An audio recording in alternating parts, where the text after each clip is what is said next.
Okay, number one on our, this is not on the syllabus, but this is on your list of things to visit if you have not already done. Doctor, who taught 700 or 702? Dr. Norman? Okay. Yeah. Did he cover the Educational Leadership Doctoral Program Research Standards? We looked at them at one point for something. They're in our binder, I'm pretty sure. Okay, and they're on the website. All right, a little bit about what these are. There are, what is there, 6 of them? Yeah, there are 6 research standards. Research design, these are research standards, research design, technology, instrumentation and data collection, data analysis, program evaluation, and professional scholarship. At any rate, these are the official doctoral research standards. They are on the program, they are on the website, and you should become familiar with this. The origin of these, when I came from U of L 6 years ago, a colleague of mine who had, by the name of Paul Winter, who's since retired, had done a draft of these because NCATE did not have, and there was nothing in for accreditation, a doctoral level research standard. So he did a draft of those. He basically took the ISLIC leadership standards. You're familiar with those? You've not heard of those? ISLIC is Interstate School Leadership. I'm terrible at acronyms. Anyway, if you look up ISLLC or ISSLC, ISLIC, and Google that, you should be able to find the ISLIC leadership standards. Several organizational leadership, educational administrative and leadership developed those several years ago. Anyway, he took this, he modeled after that and said, okay, what would this look like if you were just doing doctoral research? And did a draft of that. It was a pretty good first draft, but it was a first draft. Nobody had really done anything with it. And so when I came down here, I brought a copy of that with me, and I talked to Dr. Norman, and we talked about the possibility, is it worth refurbishing that, going through some more drafts and developing that. So Kyung and Jia, Dr. Zhang, and Dr. Chan. Dr. Chan is no longer with us. She's gone back to South Korea because of family illness. But the 3 of us worked through that for 2 or 3 iterations. And then with that, there's a companion document, which is like a crosswalk between the standards and what is covered in which courses, which research classes. So both of those you should be familiar with. One thing in particular that you should be familiar with, when it comes time for your qualifying exams. By the way, does anybody know the distinction between qualifying exams and comprehensive exams? A lot of doctoral programs have comprehensive exams. We have qualifying exams. Anybody familiar with the distinction? One application. Comprehensive exams typically are a one-shot, you're done. Qualifying exams are more, it's a process. Start off with written exams, followed by, if needed, oral exams to go along with that. So comprehensive exams are typically just one written setting and then it's up or down. Whereas our qualifying exams is kind of considered to be more a process, and then for a lot of you there will be a follow-up with oral examination as well. So that's primarily the distinction.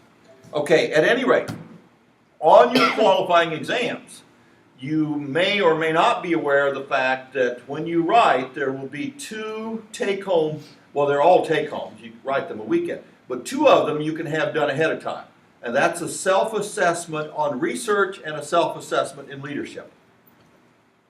So when you do the self-assessment in research, the way to do that is to look at yourself in terms of what you know, what you've learned, how you've grown, what you still need to work on, and frame that around the research standards. So when you do the qualifying exams, self-assessment on research, use those doctoral research standards to frame your answer. You can't do that with leadership standards because the leadership standards still don't exist. Dr. Norman has been trying to get the leadership faculty to come up with a set of leadership standards, but I think I heard him once say it was something like trying to herd a bunch of cats. That that they have not been able to come to agreement on what would be in that. So he's still working on that, and I'm not holding my breath that that will, herding cats is not fun. They everybody wants to go their own direction. So I'm not sure exactly how to tell you that, other than the fact that you would want to address that with your chair or your advisor when you're doing those. What is NCATE? I'm not familiar. National Collegiate Educational. It's the What does it do? It is the accrediting body for colleges of teacher education. Okay, thank you. And SACS is like an overall accrediting agency for higher ed. And NLN is for nursing and CCN Yeah, yeah. nursing. Okay. But I'm not sure if I'm not good at acronyms, That's but okay. it basically is the National Council for Accreditation of Teacher I see. Education. there it is. Here. National Council for Accreditation of Teacher Education. There you go. Okay, thank you. Are you a big Google person? I am. See, now that's part of the difference between being a digital native and a person who's not. I mean, I don't think that way. And younger folks immediately, even when they're taking quizzes, right, Michelle? yes. It's great. Cheater. She was honest about it. She's using Yeah, her she's resources. honest. She was honest. Well, but you weren't being surreptitious about it. No, I I, mean, just- hey, I was using what you taught me. Mhm. Use your resources. Just not doing the test. students, one of the things when cell phones and all that the texting first came in, several people alerted me and said, you really need to watch the kids are not texting answers back and forth, during tests. And it's kind of like, technology does lots of things that when you don't grow up with it, you don't even think that way. So. They used to write it on the bills of their caps Yeah. when we'd have tests Now for they- their arms. And they can text. Fast. I walk across campus sometimes, if I have meetings or someplace, and I see young ladies walking, talking to somebody, doing something with one hand, texting with the other hand, and they're texting with one hand faster than I can type. Yeah. And I'm sure a lot more accurately, and that's just, anyway. All right, so everybody understands about the doctoral standards and the crosswalk. Shows what areas, all right. Syllabus. Let you read the catalog description, the course description, that's all straightforward. Course objectives, I'm sure you're able to read that. If I were to summarize all that, it is a first level intensive class in research design at the doctoral level. And you may have talked about research design previously, but probably not to the level that we will be in this class. Research design is a huge area. I wish that I knew a lot more about it than I do. I'm still learning. And I hope that by the time you have finished this class, you have begun to have some slim understanding of how little you know about what a huge area it is.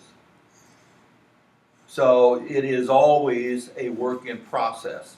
People who are alcoholics, who are recovering, will say that they're always an recovering alcoholic. They never stop being an alcoholic. They're always in a recovery.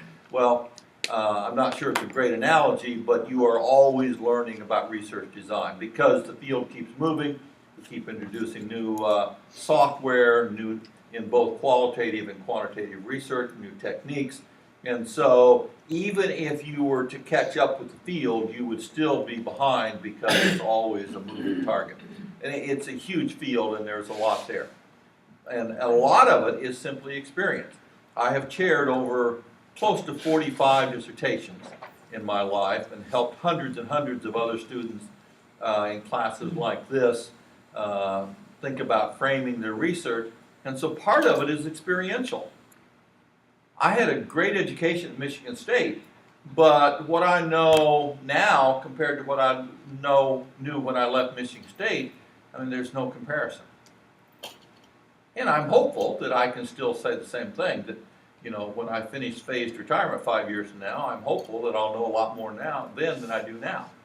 It's something that you can just never. So at any rate, it's a huge field, and you may have had some research design somewhere along the line, but hopefully your depth of knowledge and extent of that will be greatly increased.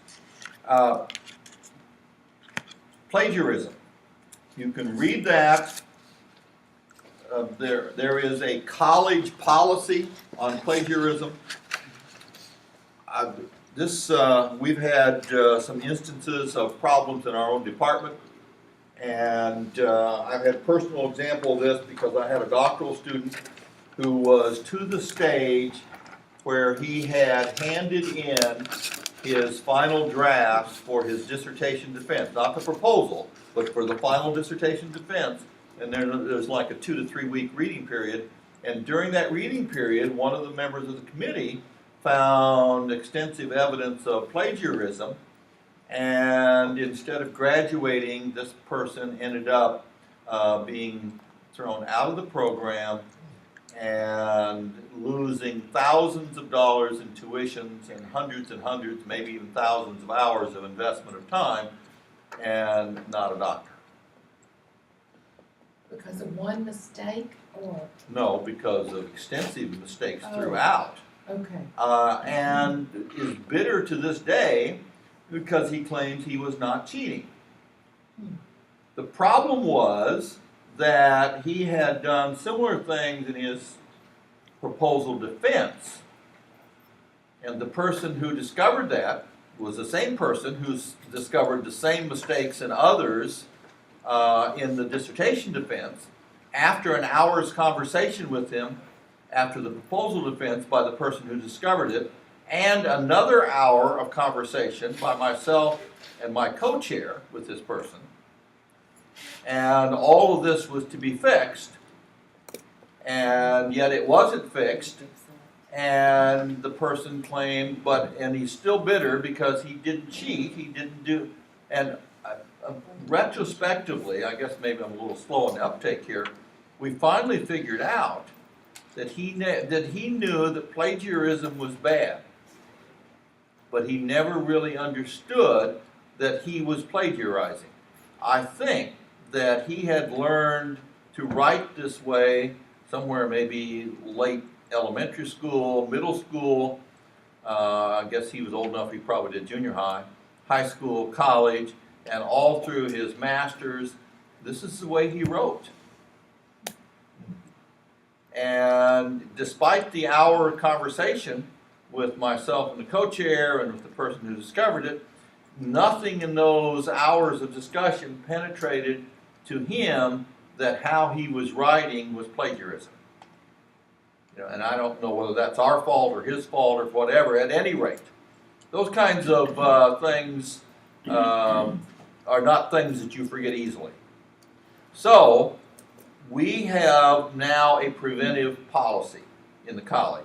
Dr. Keister, some of you know, actually chaired this for the university for our college, and I was on the committee as well. And one of the things that we do in our department is require the Harvard, on the bottom of page 2, there's a link there to the Harvard online paraphrasing modules.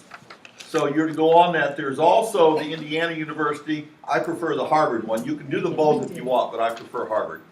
At any rate, you will need to hand in to me a signed copy that you have done that. And we'll talk about a little bit more. Now, you may have already done that in 702. We did. All right, if you did, here's what you need to think about. Have you had a class in ELER, Educational Administration, Leadership, and Research? That's my department. If you have not, we require one of those too. So if you already have one on file over at the dock house, hard copy signed, then you just need to do one more and give it to me, and then we'll file it in our home department as well. If you've not done either, then you need two. If you've already had a class in ELR and it's already on file, just send me an email note or something that you've got on file both places. All right, so everybody got that? So am I understanding you just say that do If you, it a second time or Well- do Or the sign other the one paper. or No. just sign the Just sign- paper, just- the second page? well, it probably wouldn't hurt you to go through it again. Mhm. But just, we'll need a second, if you already got one on file over the dock house, we'll just need a second copy signed to put in our department. Okay.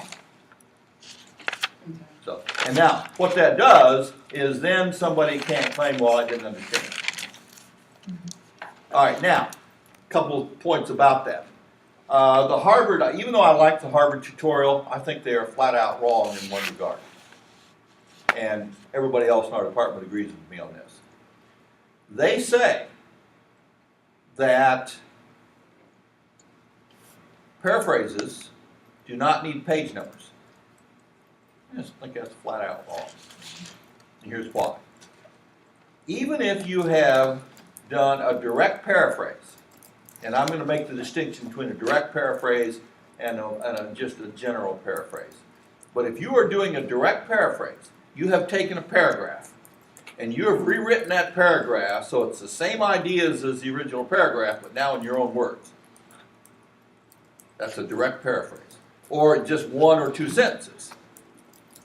So you haven't quoted it. You didn't put a quote around the beginning of the paragraph and the end of the paragraph. Direct quote clearly needs a page number. And Harvard agrees with that. But Harvard would say paraphrase doesn't.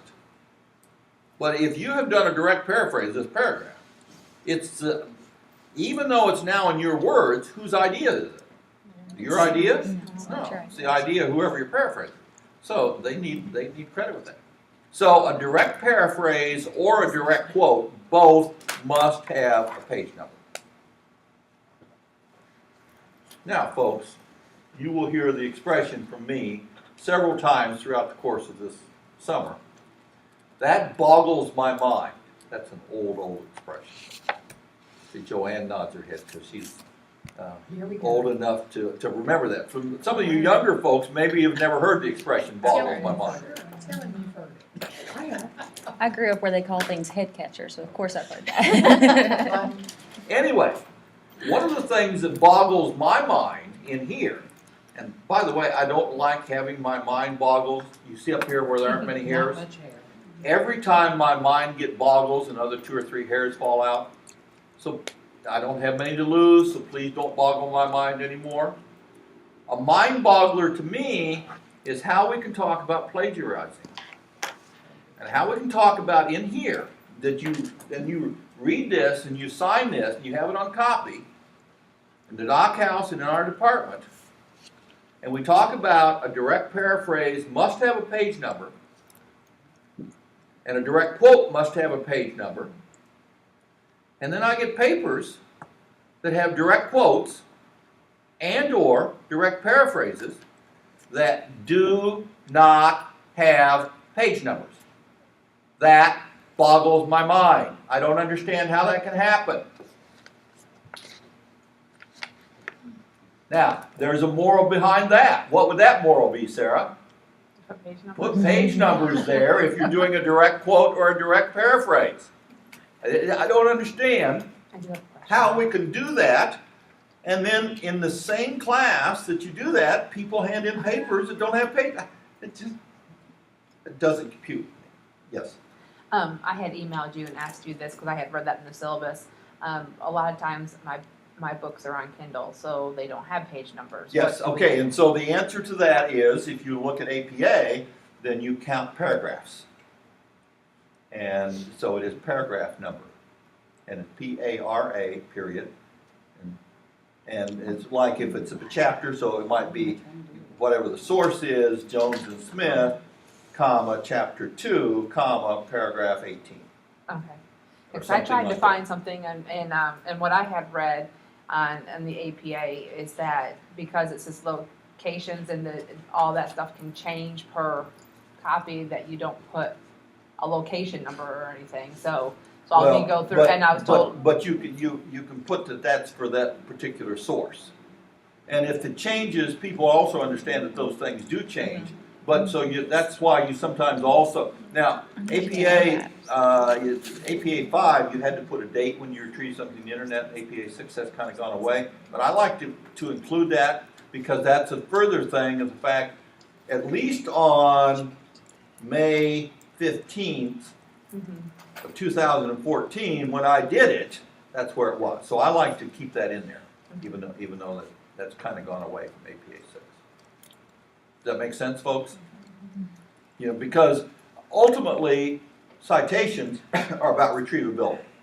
Can you retrieve the information? Okay, so you said if it was like, say, chapter 6, I would put chapter 6, Comma, paragraph, and then count the paragraph. and put CH for chapter, Well, yeah. and then just para, Well, paragraph. or it's, you know, if it's something so that you'd know where to count. So if a person trying to find it, they know where to start counting on those paragraphs. Okay.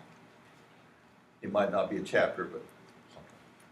Does some of the confusion with paraphrasing come from what is my original idea and what is not?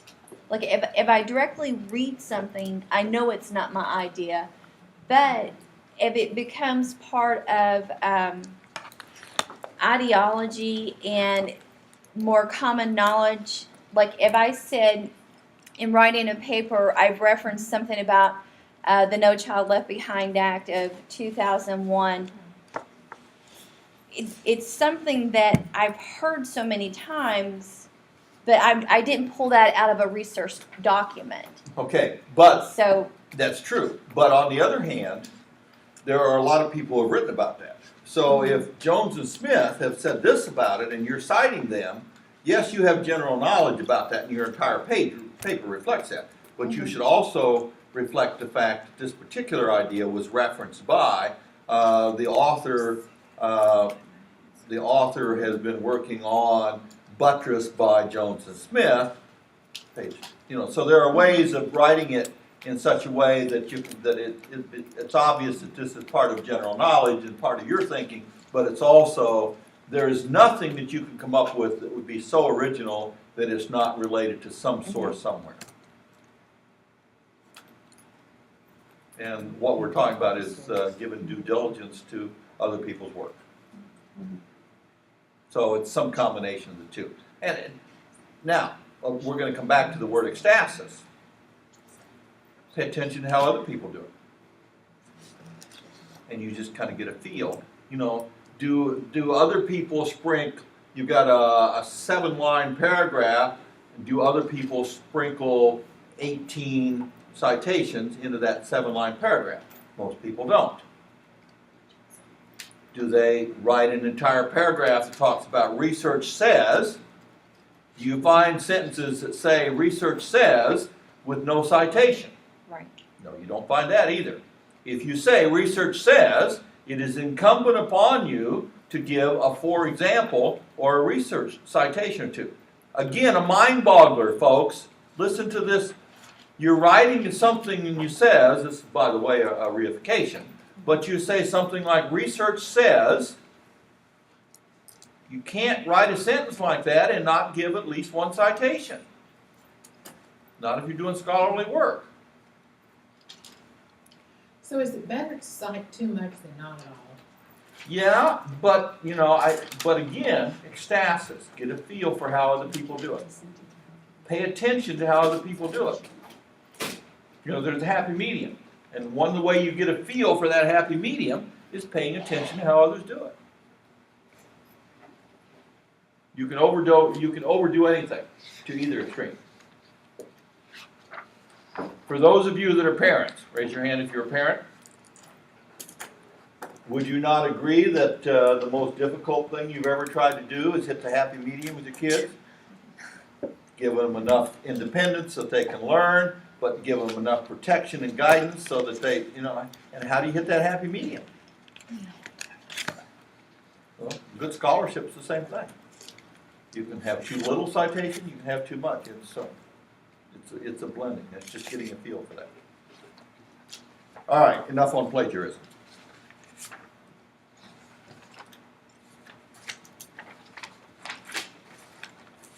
Required text, that's fairly straightforward. Who's gonna email me to remind me to go in and change in my syllabus for future reference to 5th edition? Somebody take that upon themselves to send me that message. What is it? All right, share, Erin's on it. She's gonna email me to remind me to change, Fowler to 5th edition in my syllabus. Also, you wanna take Dr. John's name out, Where's that? up top. Where? Under course topics number 2. Course topics, I don't see course topics. What page? Above plagiarism.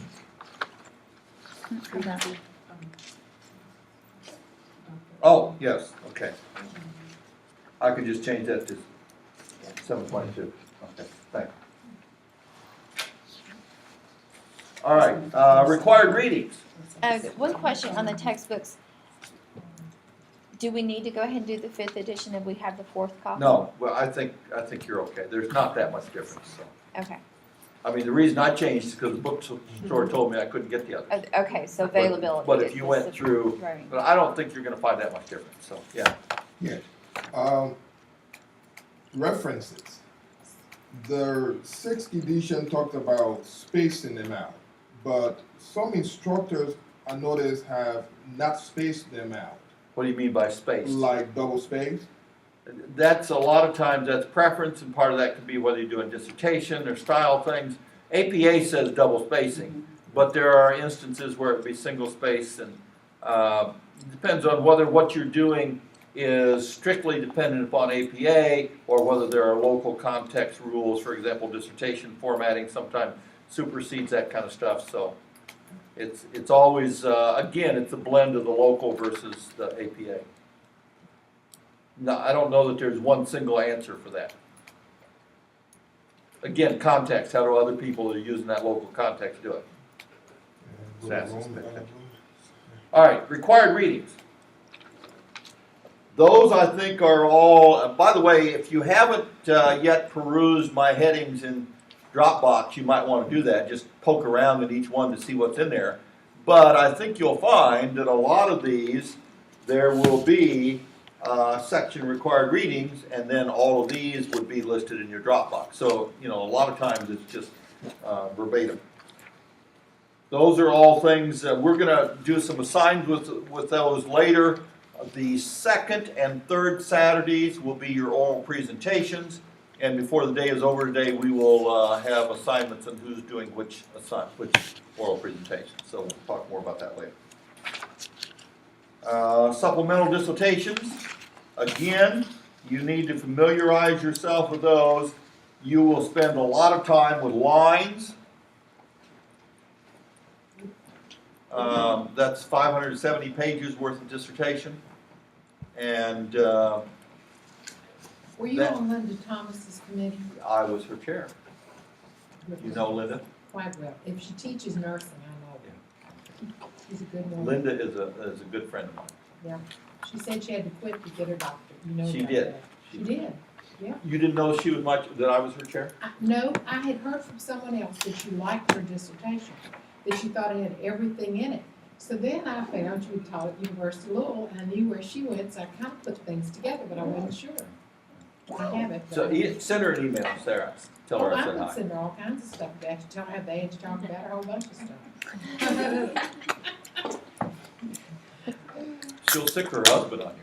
I'm scared to death. Did you know that her husband, who's not that big, track star from Kentucky, ended up becoming the discus champion for the Big Ten at the University of Michigan. I had no idea. And he did it all on technique, because there were bigger and stronger guys in the Big Ten, but he was so good. He was self-taught. And when you said Murray, that's where she is now, if I'm not Yeah, mistaken. yeah, she's a Marine. And when Dr. Burke said who can run on committee, who do you think I thought about? Linda Thomas. That's exactly right. And she's agreed we can never get the paperwork done. Not that she's been sent it, it's just somebody's gotta send it. So I'm trying to get it, because the other person didn't do it. Yeah, she's a good person. She is good. By the way, also at Murray, the person who is in charge of International Studies and Diversity. Luis, what's his last name? Canales. He was a student of mine at U of L. And then went there. So. You were there with Patino, I guess. I didn't know Patino. I was there at the same time. But That's what I meant. did not know him. All right. Anyway, the Lyons dissertation, really interesting study. She did a survey of 5 different historically black colleges and universities, and trying to figure out factors that would help predict college placement test scores, SAT or ACT for African American students. And there are a few white students because there are some white kids that go to HBCUs, but really interesting study. But there are a lot of things empirically in that we will have reason to talk about.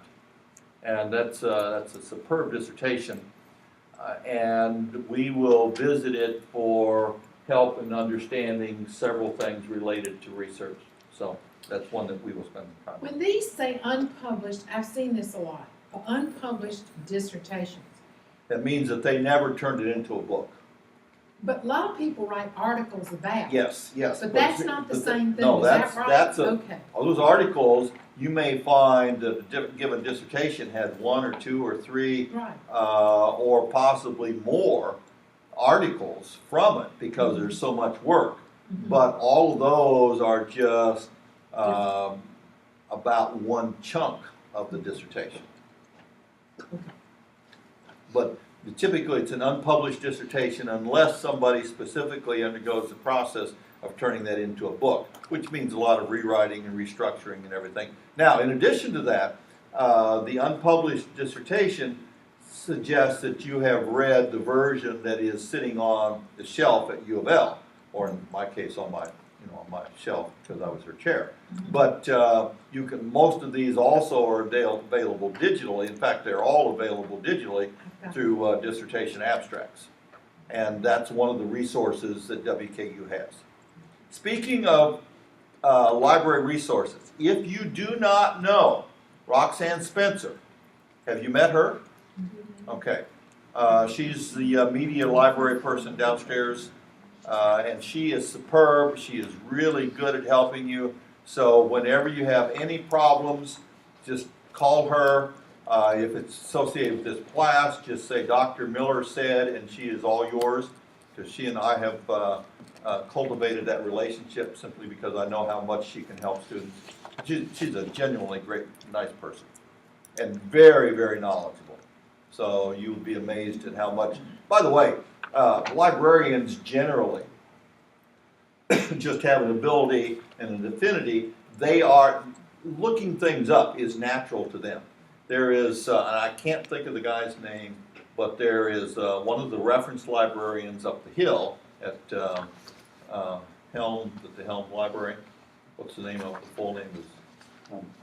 Helm Craven, yeah. Anyway, he's one of 2 or 3 best-known scholars on Wallace, the other guy that invented evolution along with Darwin. And he's one of the top 2 or 3 Wallace scholars in the world. And I had heard a presentation that he had made. And anyway, I was working on, actually, Juanita and I were working on a piece from her dissertation, trying to get it published. And this was from her chapter, too, so it was kind of a historical piece.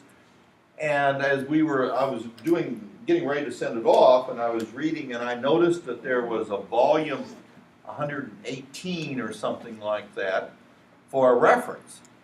And this was a reference to the Committee of 10, which was a curriculum committee that had met in about 1894. And I got to thinking, why would that be volume 110? That means that volume that journal was already 110 years old in 1894. And I thought, wait a minute, that can't be right. That must be a typo.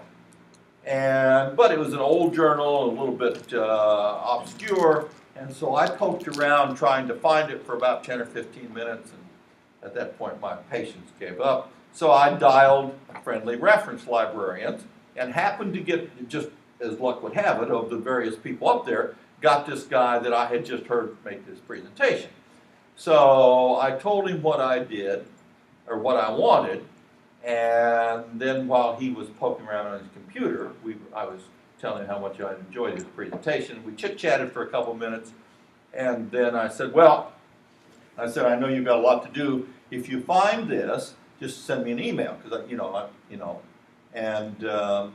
I enjoyed your work, and thanks for your help. And he said, oh, well, don't bother with the email, I got it here.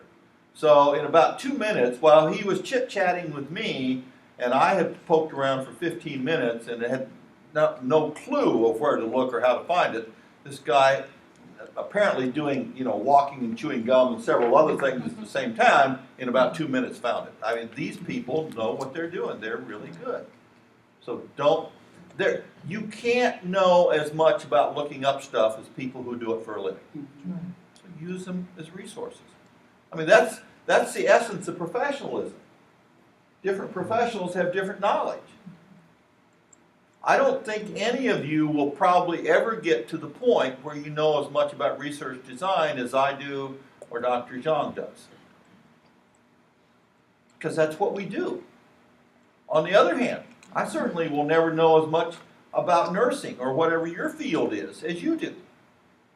As professionals, we have to depend upon each other's collaboration with depending on people who have expertise and strengths in areas where we don't.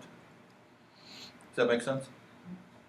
All right. Required checkoff readings. And again, you will find that there's a section in Dropbox on required checkoff readings. And then see number 1, course policies and requirements below. So we will come back to that. Instructor reflections. I gave you a couple. There will be others. Did you get a chance to read those? You can get it to work. It open. It wouldn't open. You last didn't? S code and stuff like that. Not the one. I didn't ask you to read the one on S-curves. S-curve, that's an interesting one. But the two I wanted you to read were the ones on mentoring and feedback. I couldn't get it to pull up last night. Huh? I couldn't get it to pull up last night, the Dropbox. Oh, because it closed by then? Yeah. Huh? Oh, there's, my grades, knowledge versus experience. Part of it. I guess the reason I want you to look at that is because, first of all, as you may have heard, I give a lot of feedback. And that feedback takes me a lot of time. You're not going to get much out of it if you don't invest time with the feedback that I give you. There's another issue there. It is never a good thing if I want you to learn more than you want you to learn. Those of you that are educators, I'm sure, have run into kids like that. And I've had students that say, haven't I done enough drafts? And that right there is pretty good indication that I want that student to learn more than they do. Because they're wanting to get done. They're not caring how much they've learned or how much they understand or the quality of their scholarship. All they want is done. I'm much more concerned about what they know, what they understand, and the quality of their work than they are. It's never a good sign. That almost always leads to conflict. I hope I don't run into anybody in this class for whom that is the case.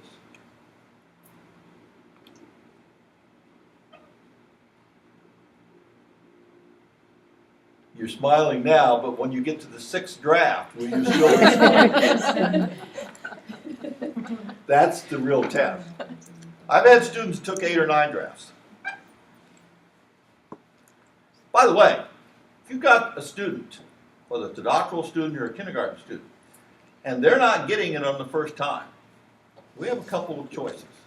Ben Bloom figured this out a long time ago. The same Bloom that did Bloom's taxonomy, did studies of genius, did study on mastery learning, figured this out pretty simply. we can either grade the person on their first attempt and make the assumption that that first attempt is all that person is capable of, and write that person off because the person is the wrong skin color, or the wrong gender, or the wrong social class background, or has a disability, or whatever, or for whatever social Darwinistic reason, we decide that that's as good as that kid can do. And by the way, we are far more likely to make that kind of decision about kids who do not come from upper middle class homes than for kids who do come from upper middle class homes. I mean, that's the sad reality of how stereotypes and mistaken identities and misperceptions of ability come about. So we can either decide that that person can't do it and grade them on their first attempt, or make the other decision that this person has not yet learned this. This person and I are going to work together until this person has learned it. And those two courses ultimately is what Mastery Learning is all about. You can get into anything you want about refining the techniques and the approaches to how you do that, but ultimately it comes down to that decision. Now, once you get on the second path, then the question becomes, if the student is here and you want them here, is it possible for them to go from here to here in one swoop? And for most of these kids, no. So the question is, are you willing to go step by step by step to get them to here? Or are you going to say, well, I've already put in a lot of work, I'll just give up, and we'll let this person get by with this, even though this is quality work, it's just this person isn't worth, or this person, you know, at some point that's the decision you're making. And I guess a part of what I'm saying to you is, I'm going to be expecting from many of you levels of effort and levels of scholarship that are considerably above what you've ever been challenged from before. And so the question is, are you going to say to yourself, I can't get there? Or are you going to say, I'm not there yet, maybe I should start working? Because it's multiple steps for you as well as multiple steps from the instructor. Put it another way, how many of you know the story of Dumbo the Flying Elephant? All right, somebody want to summarize that real quick? Surely somebody. Mama Jumbo had a baby, Okay. and the baby had big giant ears and was made fun of, but taken away from Mama Jumbo, but they found out that Dumbo could fly. Wasn't there a part of that he couldn't fly though until he what? Until he believed that he could fly. Wasn't that the key With part of his the feather. story? Huh? With his He feather. was first given Yeah. the magic Magic feather. He was given the magic feather Yes. to convince him that he could. Yeah, I remember And then that. later on, they convinced him that the magic feather was just a prop, that ultimately he had those capabilities within himself the whole time.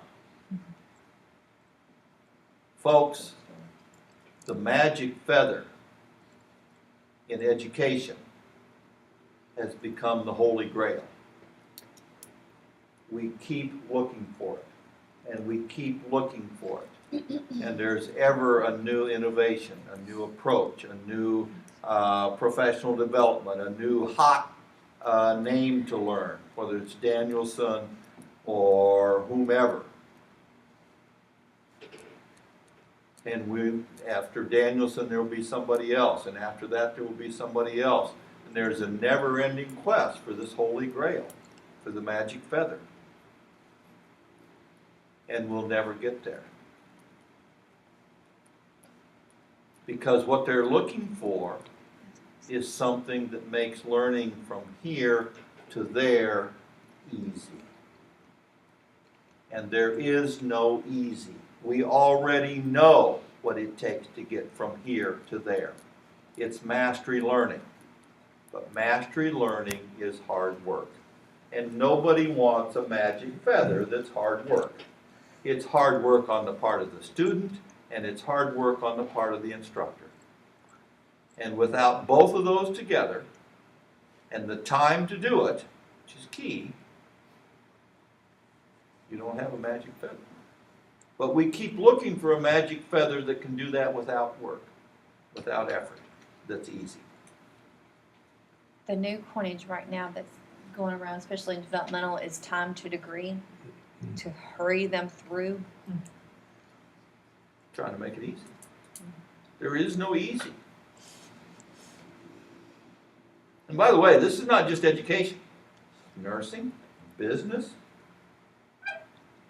counseling. We just let them have so many chances. We're selective when we admit them, and we give them like twice to take a course, and that's it. They have to stop out, drop out, come back. See, part of that becomes a resource issue. Right, So then the exactly. question is, if they need 3 chances to get there, then is do we want to give them that, or we say that there's limitations in resources, there's limitations on our time, et cetera. I mean, so anyway.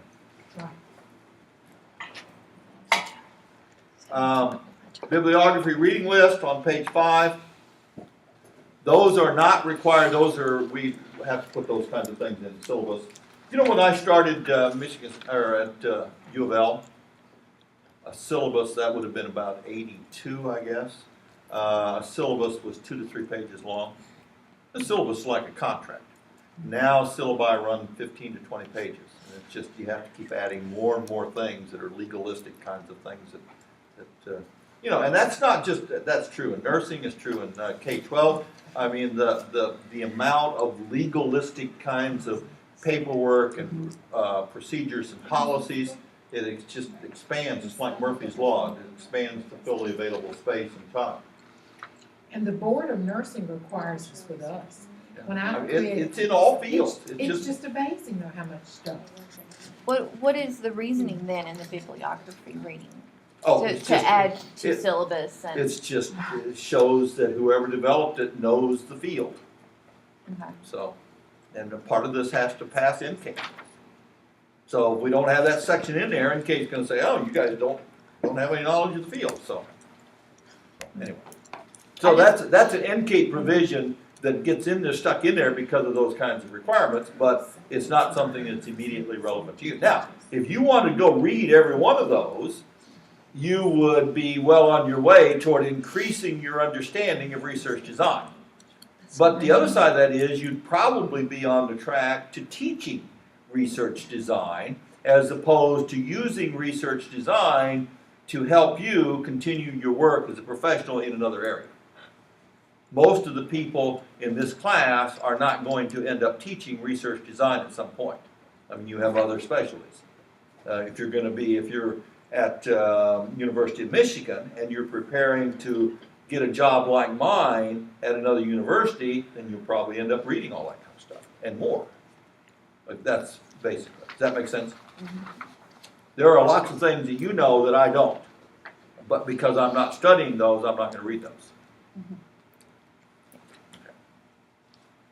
Course organization and expectations.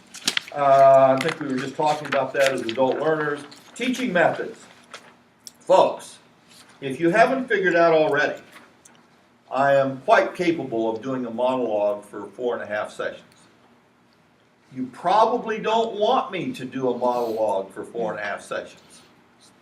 So the more you get involved, maybe the less I will teach. And just remember this, folks. It's a long day from 8 to 5:30. And time flies when I'm talking. For me, time crawls for you when I'm talking. Yes or no? Yes. Okay, so when we have activities and when I ask for discussion, better for you to get involved to cut down on my monologue tendencies. All right? You have been warned. By the way, do you think I'm kidding about the fact I could do a monologue for that long? No, we not at all. know you can't. So you have been warned. All right. Let's see. Grading. I do kind of a modified mastery thing. Some of the stuff I will do is you get one shot, but a lot of stuff, if it's not very good, I'm going to have you do it again, and maybe again, and hopefully not perseverating again and again and again, but Is that where the 6 drafts come in? depends on where it is and what it is, so. All right, course policies and requirements, let's spend a little bit of time on that. You're expected to do your course assignment, class participation is expected. I expect people to get involved. And I expect everybody to participate, etc. Big shouting at you with caps on the honor system, please read that. By the way, on the checkoff readings, one way I know that the honor system has been done is that when you send me messages that you've done a checkoff reading, I don't want an email. I want a hard copy where you've pricked your finger and you've signed it in blood. And that way I'll know if I'm on. No, that is a joke. I don't actually do that. You can send an email. But I do expect that you have read it and that you've read it carefully. And that you've actually thought about it. And Joanne, I do know. Because a lot of the checkoffs are on APA. So people say, I've done APA 1, 2, 3, 4, I've done all 6 of these APA checkoffs. And then they send me a document that's supposed to use APA. The person's clueless about APA. And yet I look at the thing and I say, wait a minute, how can they do all of these checkoffs and be clueless? Maybe they're not doing the honor system. Or maybe they scanned it. You know, on something that would take an hour and a half to read carefully, they scanned in 3 minutes. I'm expecting you not only to be on the honor system that you did this, but I'm actually expecting it to make a difference in terms of your knowledge of APA. By the way, I would love to spend no time on APA and spend all our time on other things. But sadly, for whatever reason, many doctoral students struggle with APA. And it's something, you know, there is nothing in the APA manual, or there's nothing in the editorial offices of a journal that is written with APA that says, APA is hard for some students, therefore we will accept documents written purportedly in APA that are clueless, and we'll publish them anyway. It doesn't say that. They just expect you to have a mastery of APA. It's a starting point. It's not that hard. You got to pay attention to details. Ecstasis also helps. We'll come back to ecstasis. Okay, by the way, I do not want you to send me an email that you have done Harvard tutorial or the first of the APA 3 bundle.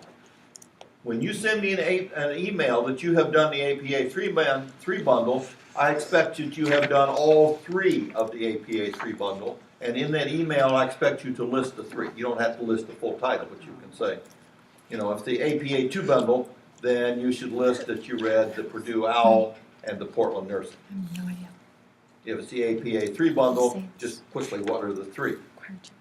But don't send me an email that you've read 1 of 3 in a 3 bundle, and then send me another email, well, I've read the second one in that 3 bundle, and then 2 weeks later you send me, now I finally read the, I don't want an email about the 3 bundle until all 3 of those in the 3 bundle are done. Does that make sense?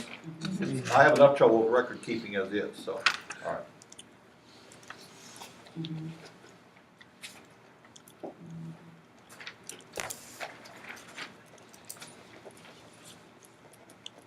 Visual thesaurus. Every semester, I put that in, and then I always get emails, well, it won't open. So I have put it in. I don't know, I have not checked this semester to see, at one time, the College of Ed was providing money to pay the site license for the entire college. So somebody needs to plug into Visual Thesaurus, 2 or 3 of you, and see if you can get it, and if not, then email me and I will get a hold of the person who kind of runs that, and we'll find out whether that is or is not currently site license paid. So anyway, let me know on that one. The two, Boot and Bio, that's worth a moment. Boot and Bio is a piece on lit reviews. Candy, you think that would be a good checkoff reading to do before You do the a lit next review? session when you have a mini lit review done? Absolutely. Okay. So, I mean, you kind of think about, okay, this one is on lit reviews, and I've got a mini lit review that I have to do. Maybe I should do that checkoff before I do that mini lit review. Now, I've also got directions on the mini lit reviews, and you'll certainly want to look at those and exemplars too. But I mean, just kind of use common sense in terms of, there is no time limit on these other than the end of the semester, other than common sense. And common sense would tell you that one, maybe I should read early if I've got an assignment coming up on lit reviews. That make sense? Mm-hmm. The other side of that is your prospectus, and you're going to have to work on your prospectus. Now, granted, it's early. So it's too early for you to have a finalized prospectus, but it's not too early for you to kind of start thinking about where you're going. And so this is a chance for you in this class to start putting that together, start learning what goes into a prospectus, start learning what the different parts of a prospectus are. Lataya, one of the reasons we do that is because I find that the different subsections of the prospectus really are different subsections of a dissertation. And what is often the case is that people write a section and it's part of a dissertation, but it's not what they said it is. That is, people yet who are beginning students do not yet have a sense, if I'm writing like this, that's what it sounds like under X, Y, Z subhead. If I'm writing like this, it has a different sound. It has a different content, and that goes under ZYZ subhead. And this kind of writing over here goes under ABC subhead. There are all these different sections in a dissertation. And you're going to have, then the writing, the content that goes into that is different. And I find that people are writing this, and they'll, well, you know, that's a nice paragraph, but it should be in that section over there. And people haven't yet gotten a sense of, when I'm writing this section, this is what goes here. And when I'm writing this section, it goes over here. So that stuff's all mixed up. So the lit review can help you with some of that, but a lot of that's also going to be ecstasis. You will notice, when you get to the prospectus, do you have a question? I just wanted to know what ecstasis was. I What? know we'll get to it, but. Oh, ecstasis? Ecstasis, yeah, I have used it a lot and I haven't Yeah. defined it. Okay.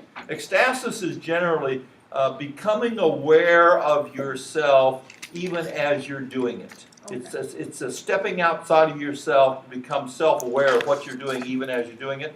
To some extent, you can become a fly on the wall. And your consciousness is up there on the wall watching what you're doing as time unfolds and what you're doing. So you have separated to step outside yourself, to separate yourself from your reality so you can observe yourself even as you're doing it. That's what generally ecstasis is. Now there's different forms of ecstasis, and we'll discuss that more. So when I say be aware of how others do it, oftentimes we read something, we read it for content. We're not simultaneously stopping to think about, well, how did this writer set this up? How did they structure it? How did they do transitions? How did they go, what are the first couple of sentences under a subhead section? And when you do a new how did they make that transition there? And what does this section sound like versus what does this section sound like? People read for content, and a lot of times we don't simultaneously stop to think about, okay, what is the underlying structure of the writing and why is it written this way rather than another way? Well, when you do that, that's what I call the ecstasis of scholarship. You're not, at that point, not reading for content. You already read for content. Now you're going back and reading again, thinking about, why did this person write this way? How did they set this up? What's the structure of this? What does this sound like in this section? And how does that sound different from this section? See, that's not looking at content per se, that's looking at the underlying structure of writing. And that's what I call the ecstasis of scholarship. Does that help? Could a really simplified example of that be if someone were putting together their CV or their resume and they've never done it before and they say, can I just look at yours? to see Sure, what you've done?" absolutely, absolutely. So it's just looking to see how Yeah. or reading your syllabus and seeing how you're referring to APA sources throughout and getting an idea for it. You could learn APA without an APA manual, simply by observing the rules inherent of how other people that use APA correctly do it. It's possible to do. Now, you might miss esoteric rules that aren't used very often, but if you read enough stuff, if you found something, well, gee, I don't think everything I've read, all these examples I've read, I don't think that covers what I'm faced with right here. So then you start reading, then you start searching manuscripts for something that is only used once in every 1,000 times, or at that point it's easier to get the APA manual, which has those esoteric rules already written down. But you could figure out the rules of APA simply by looking at how other people do it and write your own APA manual. Most people wouldn't do that, but it would be possible. I, in fact, have done that. For citation styles that I don't know, when I have written an APA and I'm writing a manuscript for a journal that uses some other citation style, and rather than buying that other citation style, I just read articles in that journal that use that other citation style and figure out the rules from that. So it's possible to do. And as long as I don't have esoteric, not very often used examples, I'm probably okay. Your main examples are going to be articles, books, papers presented at conferences, electronic sources. And those are common enough you can figure out the rules for those. That's all ecstasis. All right, the two on Kritsonis and Horton. Both of those, a note on those. You will find when you read those that the text themselves is only about 10, 12 pages. But both of them are about 70, 80 pages long because there's extensive, and I don't know, it may be 10, 30 pages. Anyway, I think there is more to the appendix than there is to the original text. And so a lot of you are going to say, oh, I've read the 10 pages of text, I'm done. No, you're not. I put those in there because these are detailed appendices, and at some point, beginning to understand the field of research design, you need some repetition.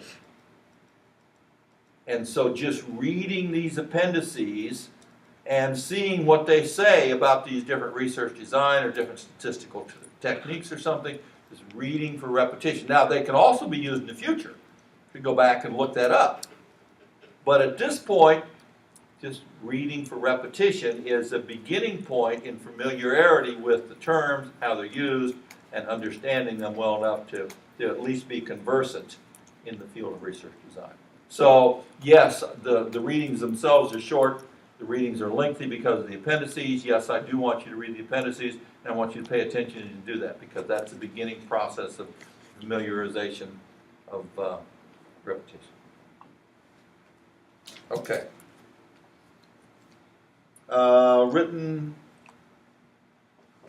Number 2 is fairly straightforward. Number 3 we've already talked about. All right, number 4, class presentation. And let me get a piece of paper. Real quick, the visual thesaurus is working. It is? Yes. Oh, How do you find it? Under required readings. isn't there a? Under It's the one. It's required one of readings. the. It's under the checkoff readings, Checkoff readings, sorry. and it's one of the. It's under the writing 3 bundle. Oh, okay. On the visual thesaurus, if you go to the checkoff readings in Dropbox, That's on the writing. and then under the writing 3 bundle, that's one of the 3 in the writing 3 bundle. Oh, another mind boggler. The writing 3 bundle. The 3 items in the writing 3 bundle, the visual thesaurus. By the way, talk about those people that use the same words over and over and over.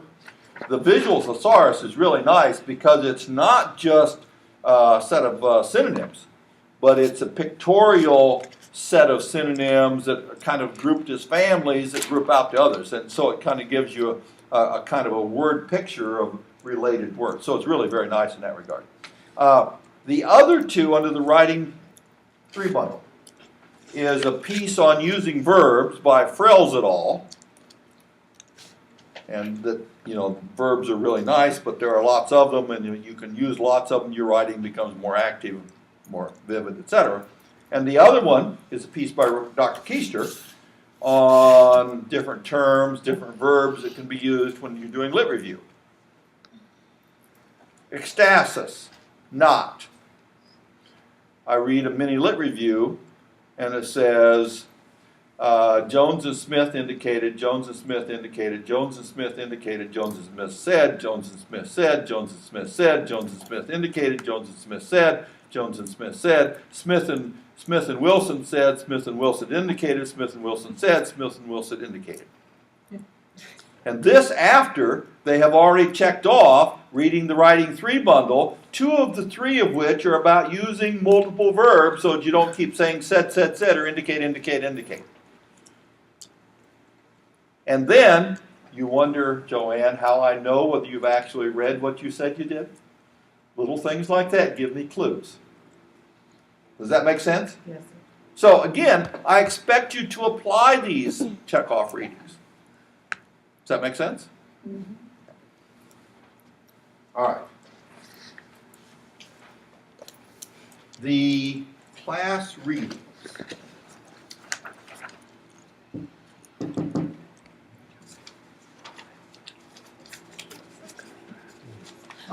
Here we go.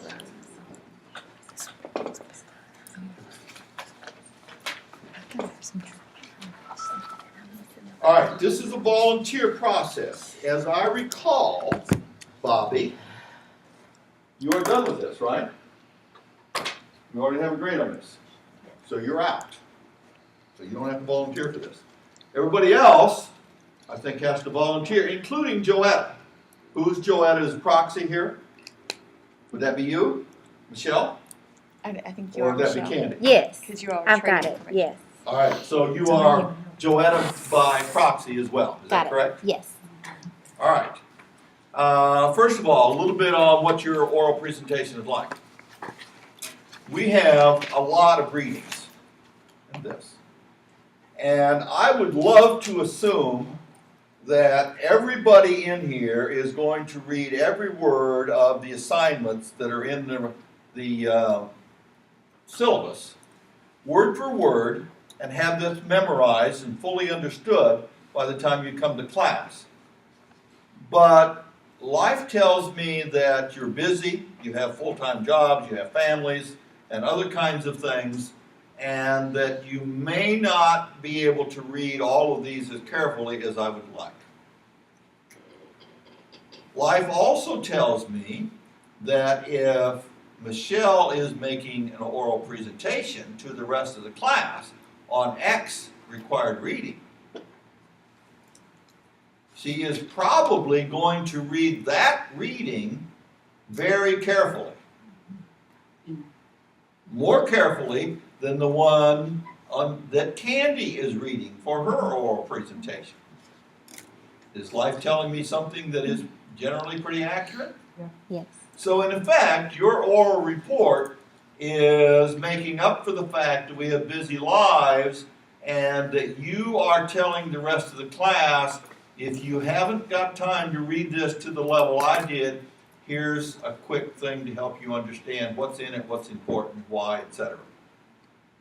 All right, so you'll need a PowerPoint to explain that, and figure about an hour for your reading. Your report. About an hour. Now, that means your report is either going to be an hour and 15 minutes. Oh, wait a minute. I think we changed that.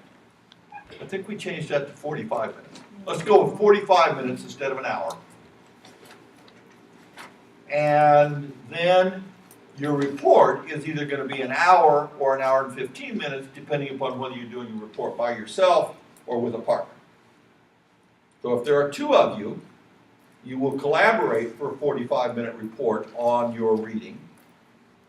And then you will have 15 minutes and your partner will have 15 minutes, and together you'll have an hour and 15 minutes. If you're by yourself, you'll have 45 minutes for your report and 15 minutes for your own report. Now, your own report is a separate PowerPoint on your dissertation prospectus topic at this point.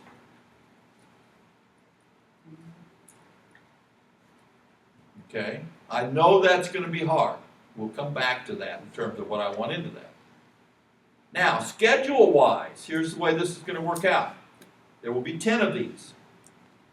5 of them will be the next Saturday. The other 5 will be the third Saturday.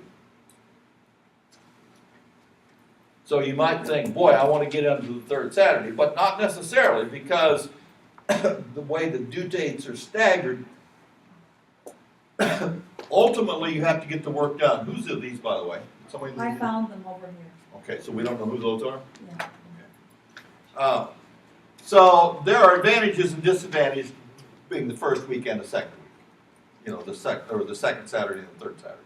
So part of that might be, in your case, who was it who was telling me that she was going to be out of town? So that tells you that you have to volunteer. The other, yes.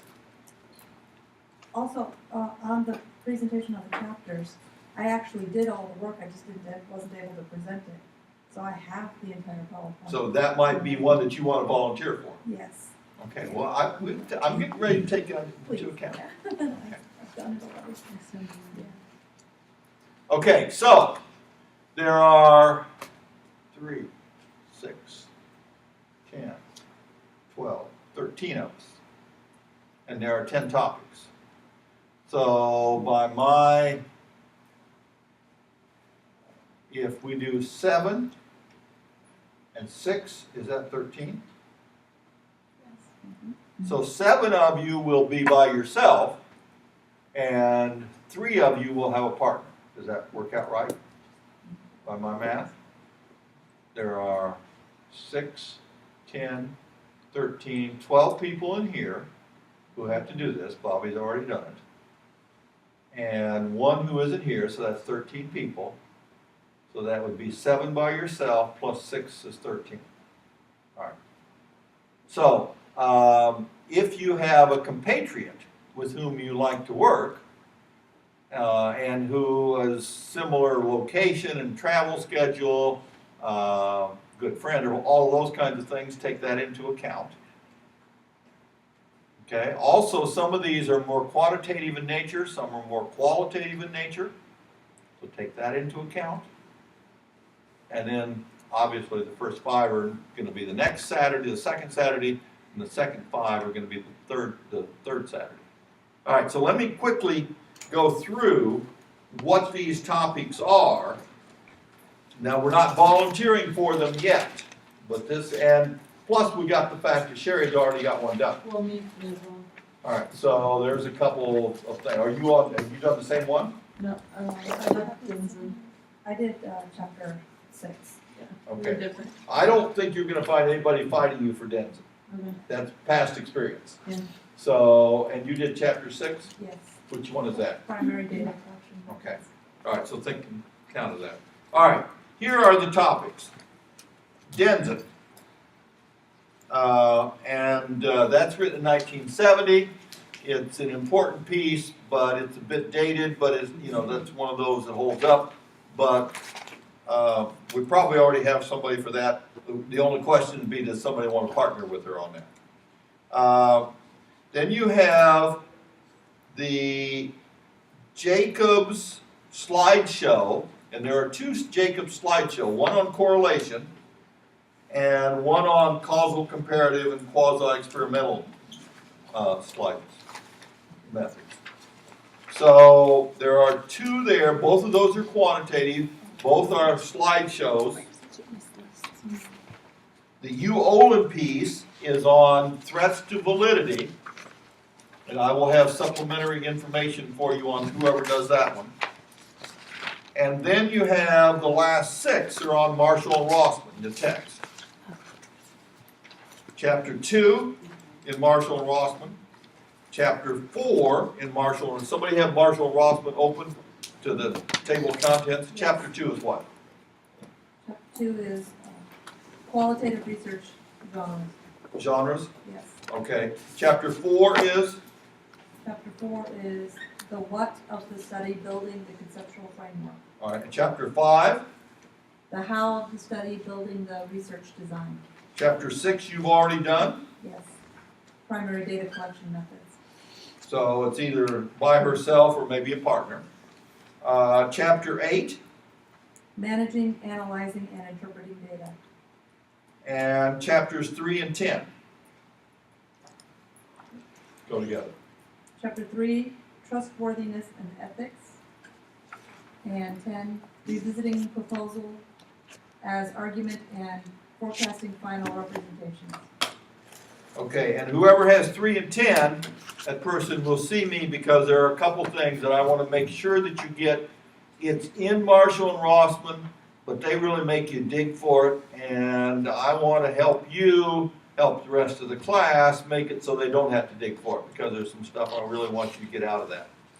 And I like their text, but they really make you dig for that, and we're going to make that a little easier. So whoever has that needs to consult with me, and whoever has the U and Olin piece on threats to validity is also going to see me for some supplemental information.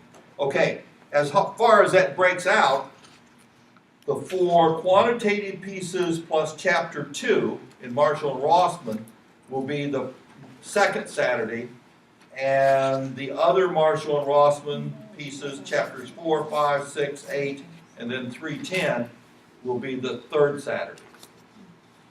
So if that helps you think about this. Now, when we talk about times, let me make sure I've got this right. We are not in class next Saturday, is that correct? But we are when the big horse race, the 6th and 7th runs, the last part of the Triple Crown. We're here in class that week. I just want you to know that's an important race now. And then we come back to class. Priorities. Well, I did not take into account the Triple Crown schedule when I did this. And that California just want you to know that. so close. So in other words, we skipped some. We are parents who took our kids to the Children's Museum in Indianapolis. By the way, if you've never been there with your kids, that's a wonderful trip. But we always did that on Derby Day. So it tells you what kind of horse racing fan I am.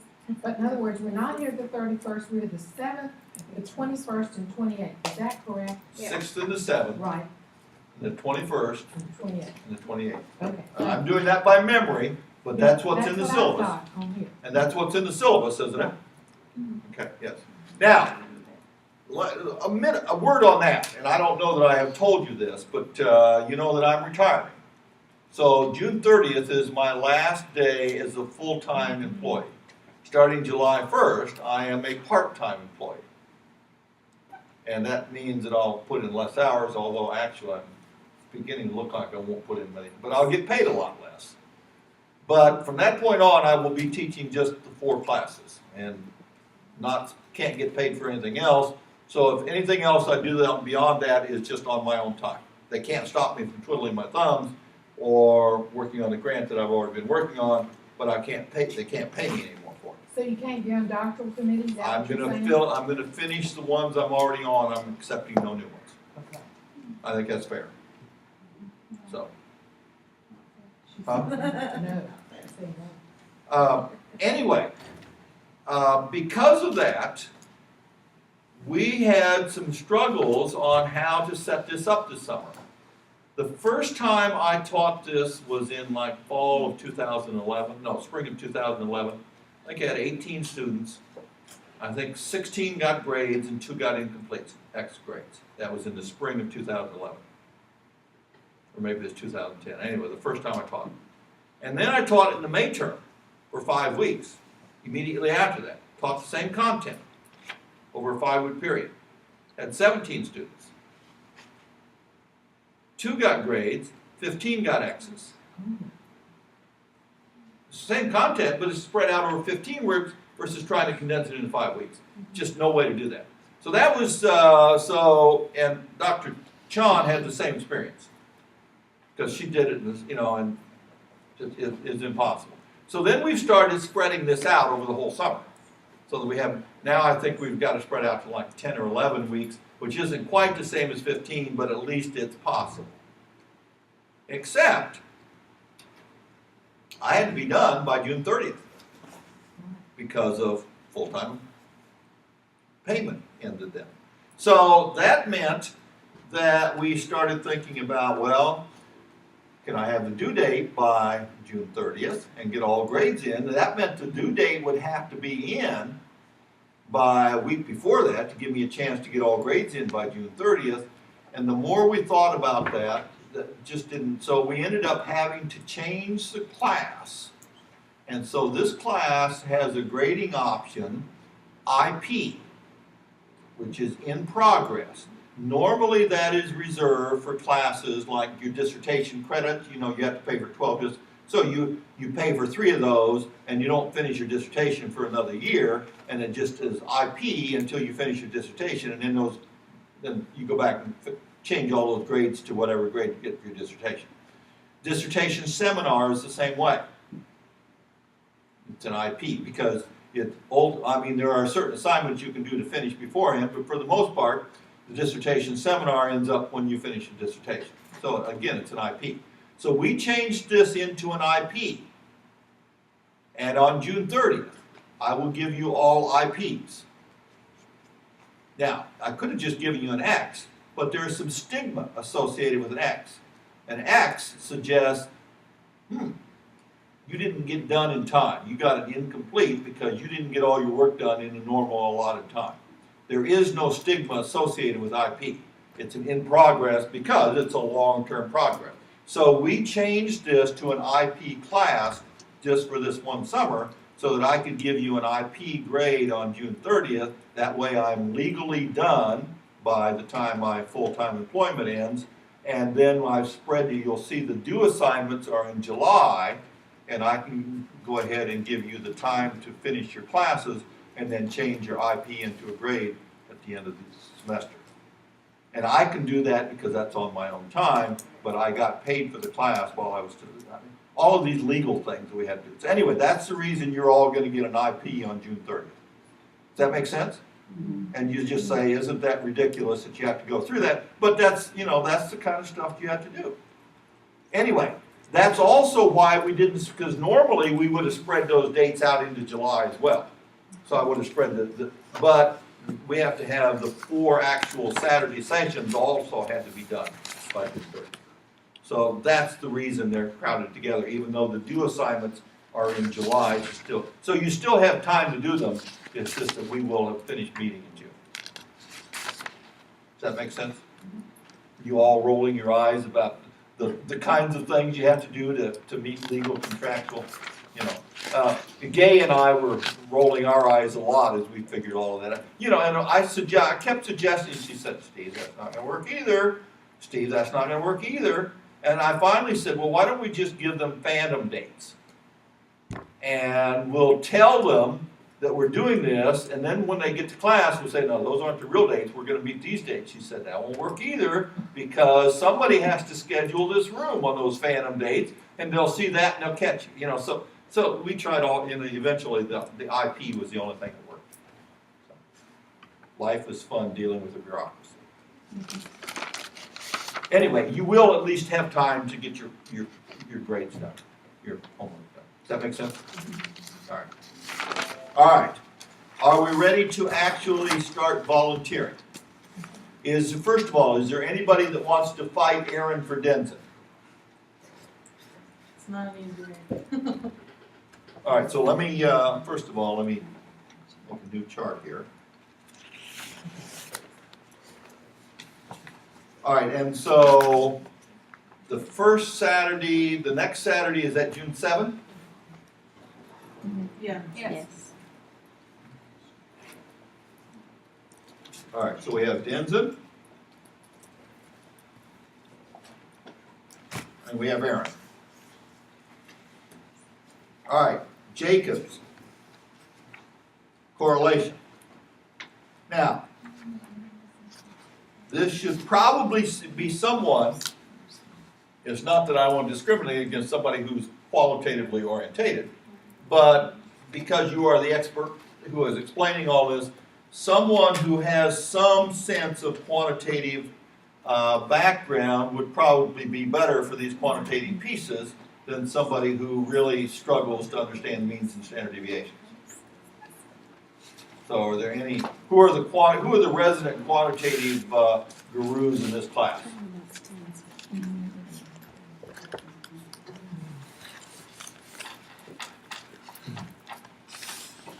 No quantitative guru, no math majors in here?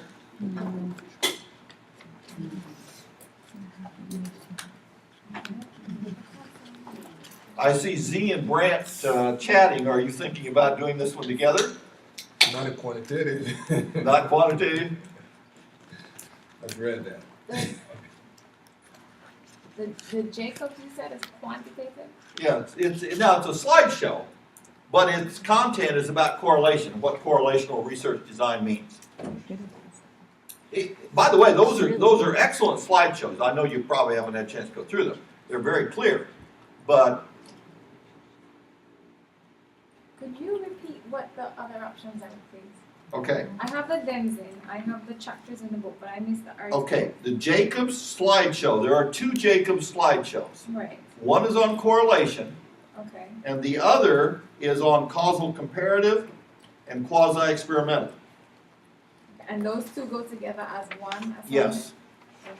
So there's the one on the distinction is this. On correlation, you're looking at the association between two different variables. On causal comparative and on quasi-experimental, you're looking at differences between groups. Of the two, the causal correlation and the quasi-experimental is probably the one that requires the more mathematical understanding and statistical understanding. But the two Jacobs ones are the two separate Yes, presentations? yes. Okay. Did you ever teach quantitative? Me? Yes, sir. Yes. I was a math major and a sociology major. Did you ever teach it? I taught 501 once, I taught 500 multiple times. I am a person, if you want to know my background, I'm a person who is a generalist. I am a conceptual person. I'm a person who has read a lot of philosophy of science, philosophy of history. So I have a good sense of underpinnings of research. I am a person who knows a lot about statistics, but I am not a statistician. I am a person who has good understanding of interpretation of spreadsheets and data outputs, but I am not a person who has much understanding or patience or has ever learned the techniques of actually using and generating SBS techniques. But I know enough about them, and I've had a lot of doctoral students who are really good about pushing the buttons and things, but didn't have any idea about what they had produced or not. And so I have a pretty good sense of that. But I'm not a person who is an actual statistician. So I'm not at the same level as Dr. Shaw, but I'm probably her equal or maybe more in terms of the underlying philosophy of science. Because I did a lot of reading at Michigan State on philosophy of science. Which actually makes me a good person to teach research design. Because this is understanding what research is about without the statistics per se. Now, at the same time, you still need to understand some statistics. I've also done a lot of qualitative research. And I have directed both quantitative and qualitative dissertations. So I've done both. And I've done both kinds of research, both qualitative and quantitative. She has another class she wants you to teach. Research 2? I don't have those psychometric skills. We are in the process right now, by the way, of hiring a person to take Dr. Chan's place. But that hire, if we're lucky, will be completed by end of June, if we're lucky, and so then that person hopefully will start in the fall. That'll help me graduate with this part. I have taken 4 qualitative. One was historical. Do you know John Thielen from UK who does historical research? Always over the Herald Leader. I took a historical research course with him, and at least 2 or 3 other qualitative. One in sociology and a couple in But no quantitative? I didn't have to. Now you do. And now you do. You took a general course that introduced you to it, and I got nauseated, so I just decided I had to do the qualitative. So right? now you have to take quantitative classes. Oh, I have, and it did me in. It may be my Waterloo. I've already emailed a lot of people, that including Dr. Birch. Often. Don't know, I wasn't there. Well, I'm just making a statement. Okay, You said the correlation one is one that doesn't have to have as much. right. I'll do that one if no one else will volunteer. Trudy, did I see you, and who's sitting next to you? Jennifer. Jennifer, did I see the 2 of you kind of heads together thinking about something? We're just discussing. Yeah, we're trying to figure out what because I missed the list, so I don't know what. All right, who has any quantitative, have you all had 501? I took statistics Yeah. before I started this program, and it had been a little while. All right, how many of you have had 501 since you got here? You took 501? Yes. Did you have any trouble with that? I did. Okay, well then you don't want to do this. But Trudy, you got through 501 without any trouble? I Trudy can was take good the at it. quantitative. Candy, did you get through 501? I got there, but Trudy was really good at it, is what I was saying. I mean, I'm not trying to pawn it off on you, but she really was All strong. right, and Michelle, did I see that your hand, when you went Yes. through 501 kind of okay? Yes. How about if I volunteer Trudy and Michelle to do the causal comparative quasi-experimental? Okay. Can I do that? Yeah, Yes. sure. Okay. I'm hearing you won't. And see, that'll work out well, because y'all are together. Love here.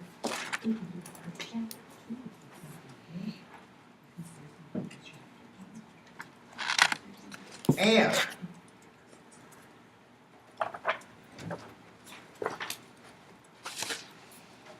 I need this back.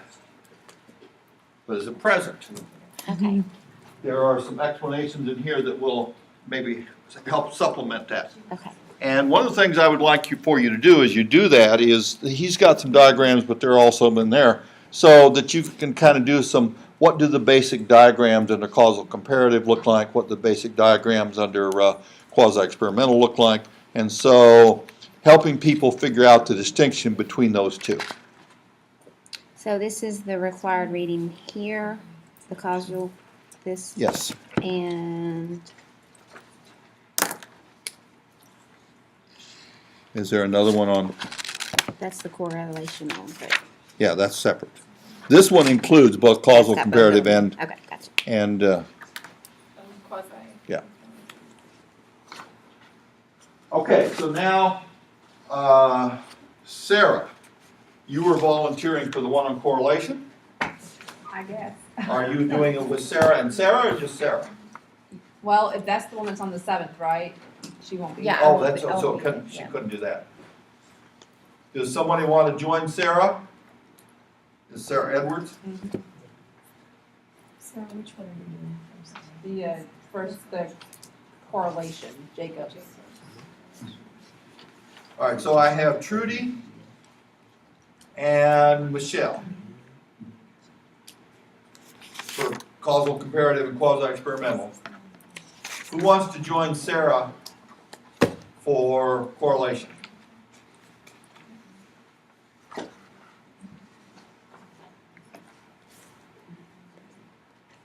Candy, have you had 501? I have, yes. It's not my favorite thing in the world, though. Jennifer, have you had 501? Have you had 501 yet? Brad, have you had 501 yet? Yes, I have. The last fall. I have. Would you be willing to partner with, how was your quantitative understanding? I have some, more than none. That's kind of where I'm at. I've got more than none, but I'm not. Yes. Candy, can you join Sarah? I would be glad to. All right. Yes. All right, and Candy, I can't remember your last name. Murphy. What it is. You're the one that's multiple names. Yeah, and They had all it wrong just keeps except- getting worse, so I'm done. Yeah, that's fine. All right, then we need you and Olin. And this is on threats to validity. And this is more research design. While these typically apply to quantitative research, you don't necessarily have to be a quantitative research to do this. You just need to be somebody who can explain things clearly. And I will have some supplemental text to give you for whoever does this. Is this for the next time? This is also, yes, this would be the first Saturday, June 7th. By the way, there is only one more double. We've already got 2 doubles. There's only 3 doubles. That gives us 6 plus a 7. So, last chance to be a double if you want to do double. Well, we want it to be a double, but Who's we? the two of us want to be double and qualitative. Can we do that? Sure. Well, if nobody picks this, I was wondering about Z and Brant for you and Olin. Where is that? That's the last one. This is the one that's about threats to validity, and I have some supplemental text that would be very helpful Let on me this. open that up. That is. Meanwhile, Chapter 2 in Marshall and Rossman is about genres. Is that right? I'm not sure I want the 2 of you together. Oh, okay. Are you afraid we'll act up or something? No, I think I might want you and Olin as a double. So I wanted to give them a chance to see if they want to do that as a double. Okay. think we'll have to, that was cute. Do what? I think we'll have I just never know. Well, you know, she tries to be the boss. Is it June 21st? Is that the 3rd Saturday? What are you charging, Jeff? Oh, June 21st is the third Saturday. Okay. hang on. Just a maneuvering or something. Dr. Miller, Yes. from the Marshall and Rossman text, would chapter 3 and chapter 10 go together as one single Yes. conversation? Those 2. And that's the one I want to make sure that you pull some stuff out and make a nice little chart. Okay. And then the other chapters from that text are chapter 2, which she's 2, 4, 5, and 6. chapter And 2 eight. is already taken. And Sherry's already doing 6. And Sherry is doing, which one are you doing, Sherry? 6? Is chapter 2 already taken? No, not yet. But I want to. I want 4. Can I have two? Well, wait a minute. Are you two going together? Yeah. Okay, are you gonna take that one on, threats to validity? Can I put you down for that? Okay. Okay, When is that again? that's next time, on the 7th. So it's next class. Okay. All right, and I will get you a text, after I get all this done, I'll get you a text on that. All right. Now, so I just heard somebody yell out chapter 2, who was that? Joanne? Yes, That sounds like an excellent choice for you. thank you. And, who, Lataya, Yes. did I hear you give a name? I mean, a chapter. We were asking, I was asking about, chapter 3, I believe, but 3 goes with, 3 and 10 go together.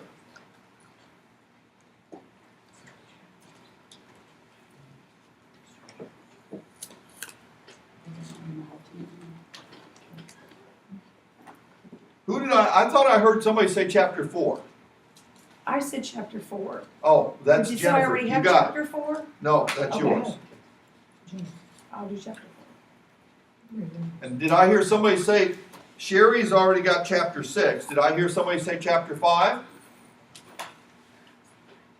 Chapters 5 and 8 and 3:10 are left.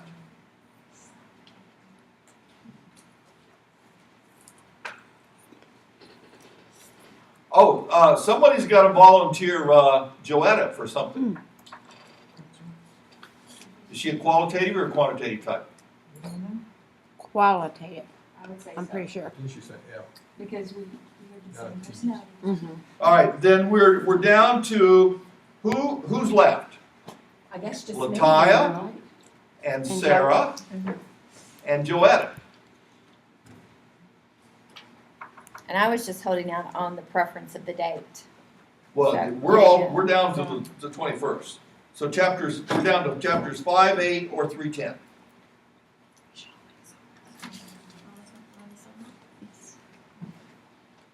Sarah, are you gonna do chapters 3 and 10? I would prefer one chapter, but I really was going to give my preference to the date. So if I end up with Lataya, did you wanna do then I 3 and can do- 10? I'll do it. All right, Lataya, and that's Tiya. All right, Sarah, you get your choice of 5 or 8, and Joetta gets what's left over. Poor Joetta. Well, I'll take 5 then.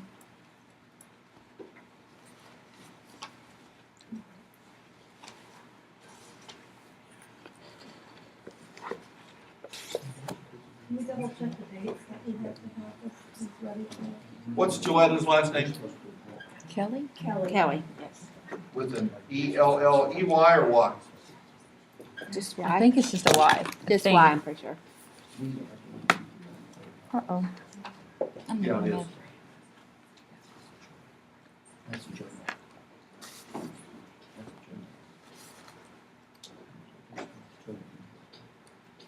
Okay, let me summarize. Denson, this is June 7th. The first 5 are June 7th. Denson, Aaron. Jacob's correlation, Sarah Edwards and Candy. Jacob's causal comparative and quasi-experimental, Trudy and Michelle. You and Olin, Z and Brandt. No, it's Grant, isn't it? Brand, Brandt, B-R-A-N-T? like the goose. Okay. No D in it. I don't know why I put a D in it, okay. Chapter 2, Marshall Rossman, Joanne. Chapter 4, Marshall, now we've started June 21st. These are all June 21st from now on. Chapter 4, Jennifer. Chapter 5, Sarah Cundiff. Chapter 6, Sherry. Chapter 8, Joetta. And you're gonna make sure that she knows that. Yes, sir. And chapter 310, Lataya. So Lataya, you're gonna see me about making that sure that presentation gets corrected, not maybe during a break or afterwards or something. Okay. And then Z and Brandt, I need to get them some textual materials on their threats to validity. These are supposed to be 45 minutes? 45 minutes, and then 15 on your own presentation, which we'll get to more on later. Okay? And if there's a double, then it's 45 plus 15 plus 15. And but who's in a double? Raise your hands. All right. So Z, you would have 15 minutes, and then Brant would have 15 minutes. But you would have 45 combined. Right. Okay. All right. Has everybody got that? And just to be clear, we're making a PowerPoint. You'll need 2 PowerPoints. Right. One on your chapter or readings presentation. So I need to make a PowerPoint from our PowerPoint. Huh? I need to make a PowerPoint from our PowerPoint since that's what our reading is, right? Oh, yeah, yeah, right. Just making, Right. I was clear on the, Yeah. yes. Just wanted to make sure you didn't want us to use this Right. PowerPoint. Well, you may find that there are certain ones that it just makes sense to use that slide and just put that in. Yeah, I mean, if he's already got a picture that works, just, you don't have to reinvent the Okay. picture. Okay. All right, I'm glad that's done. That's always a problem in terms of.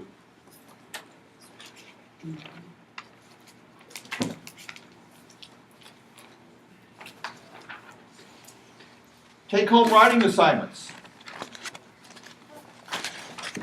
Okay. How to make Dr. Miller very upset.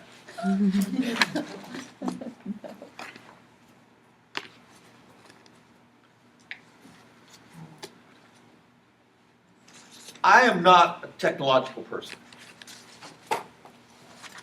but there are certain things that can be pretty strict about, and one is getting formatting correctly. Formatting correctly should just be a given. And then once that's, because if you don't format correctly, if you don't present things well, then what that suggests is that you don't care about your professionalism, that things just you don't care how it looks. People at the higher ed level, in the scholarly academe, you are judged by how things are presented. And so here's what's going to happen. I have some strict formatting requirements that I spell out on these two-page papers, and then I want you to use that same formatting on other papers. But if it's not formatted correctly, I will not read it. I will give it back to you, and when you give it back to me the second time, you are starting with a B. You cannot get better than a B. So if it is not formatted correctly, I will give it back to you. You will do it again. I won't read it until it is formatted correctly, and when you give it back to me the second time, you start with a B. The best you can get is a B. Now, have I got your attention? Mm-hmm. So are we going to pay attention on formatting? Absolutely. Okay. All right. First of all, 2 pages. You can write 5, you can write 100, you can write 2 pages and a quarter. I will stop reading after 2 pages. What that means is that you will write an essay that is either 46, 47, or 48 lines long. If it is less than that, I won't read it. If it's more than that, I won't read it. So you're going to have to learn restraint and skills of condensation. And by the way, you will have to condense, because I'm asking for a lot here. By the way, Caroline Atkins, who's over at Murray, sent me an email and said she just could not tell me how thankful she was for the time that we spent on this assignment and talking about how to write concisely, because she was writing a grant. And the grant had 27 boxes. And every one of those 27 boxes had a word limit of 500 words. And she said every one of them she could easily have written 750 to 1,000 words. And she said, I don't think I was as good at it at the beginning as I was at the end by the time I got to the 27th of those, but she said, I don't know that I could have done that without the practice in doing that in these writing short assignments and the discussions of that. She said that may be the most valuable thing I've learned in this doctoral program, is learning how to write concisely. By the way, there are people in business, if you can't condense it into a one-page memo, your superiors won't even look at it. When I was in Michigan State, I had a philosophy professor who told us, gave us an assignment. He said, I expect something of publishable quality.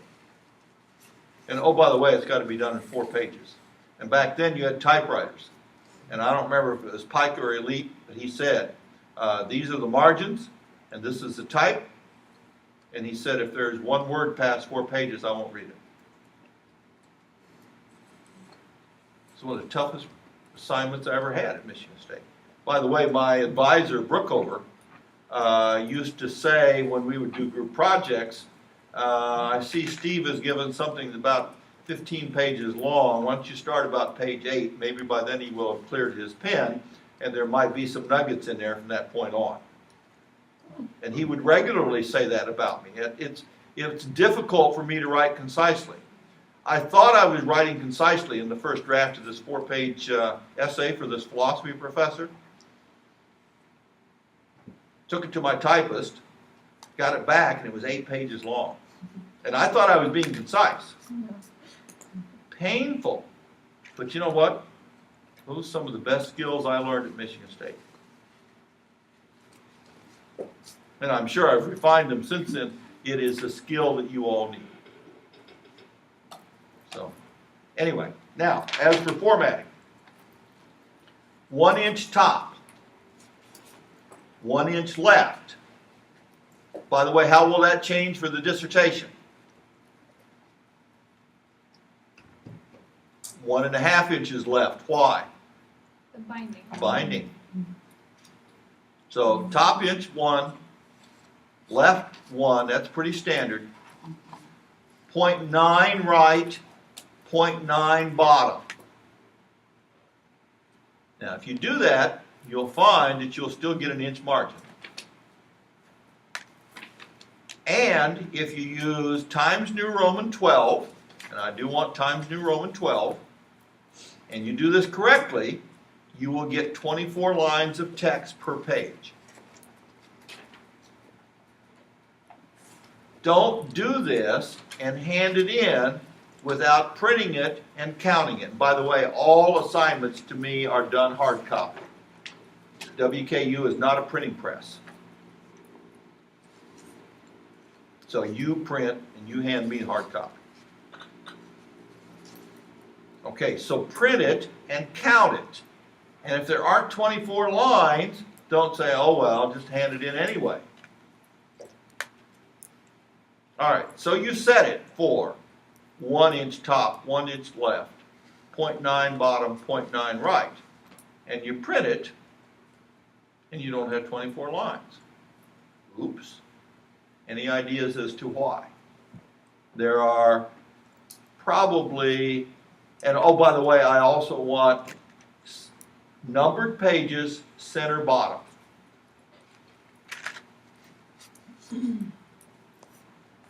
And for most of you, this won't be a problem, but sometimes, depending on your computer, you will find that the page number at the bottom is in a font other than Times New Roman.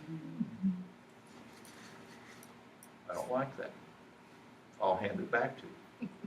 And that too would count as an automatic fee. Huh? And that too would qualify you for an automatic fee. Yes, it would. So I would check that if I were you. And the lines, the 24 lines too. Absolutely. So just having one thing off. Yes. If it's not formatted correctly, including some of the stuff on the title page. These are all things you can do, and at some point they will become second nature. You might as well figure them out now, early in the program. I'm surprised your background's not English. I used to teach English. Because, I mean, just as a writing teacher, like of course I teach middle school, but I do the whole, it will be this way, or I will give it back. It will be, so I'm just kind of surprised. I have taught English at middle school, by the way. Because see, and you're enjoying it the way that I do. That's what's funny. Look, he has the smile. He's happy. Okay. What are some reasons why, and by the way, I do know that you can change the font on the page number. I don't know how to do that. I know that can be done. So if you're having trouble with that, talk to somebody other than me. I know that can be done, but I don't know how. That's something I don't know how to do. I know it can be done. It's just like in the header footer section. Okay, also, I haven't changed it. I just. are you listening? Another requirement. I expect the page number to be halfway between the 24th line, which is 1 inch, and the bottom of the page. So I don't expect the page number to be sitting right on the bottom of the page.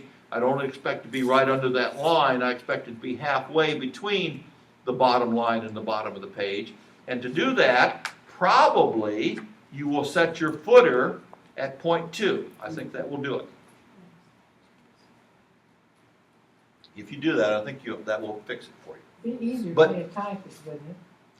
Maybe not. By the way, 'Cause when they may you're not when you're notice that. editing the footer, the default is 0.5, and that'll put it right underneath the line. But as you go from 0.5 to 0.4 to 0.3, you'll see it go up and down. moves.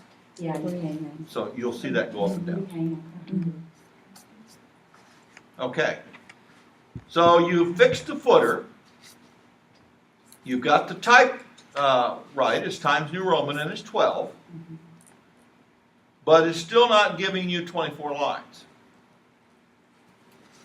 Two other things you might look at. Anybody know what either of those are? Is it the spacing, the before Yes, and after? yes, I that's can't spacing. stand that with my writing students either, so. Why, the Well, why only is that people I know that want the extra space between paragraphs are the people that programmed the new Word to do that. Yes. Yeah. I don't know of anybody else that wants that except for them, but it's the default. By the way, if you think that you finally get this the way you want it and your problems are solved, they're not. Because the default is something else, and every time you type new, it goes back to the default unless you change the default. So you need to be aware of the fact that this is not necessarily going to be, just because you fix it once doesn't mean that you fixed it forever unless you change the default on your thing. And then the thing of it is, you may have other things that you don't want this formatting on, so, anyway. All right, so the two things, what are the two things? That's the one. And by the way, the default is like 10 over 12, or 10 over 0, or 12 over 0, or 15 over 0. You got to change that to 0 over 0. And that way, that'll take that extra space between paragraphs out. So that could be part of the problem. All right, the other problem, if that doesn't fix it and you're still not getting 24 lines, it's probably because you have the orphan default setting. The orphan widow setting is on because that is default. I know, I'm gonna have to, that's the only part that I. Okay, I all right. visualize Now, another little story. Don't admit to anybody ever that you learned something about computers or software from Dr. Miller. Bad for your reputation. This is a true story. Our office associate, Carolyn Hunt, wonderful person. Our office would not run without her.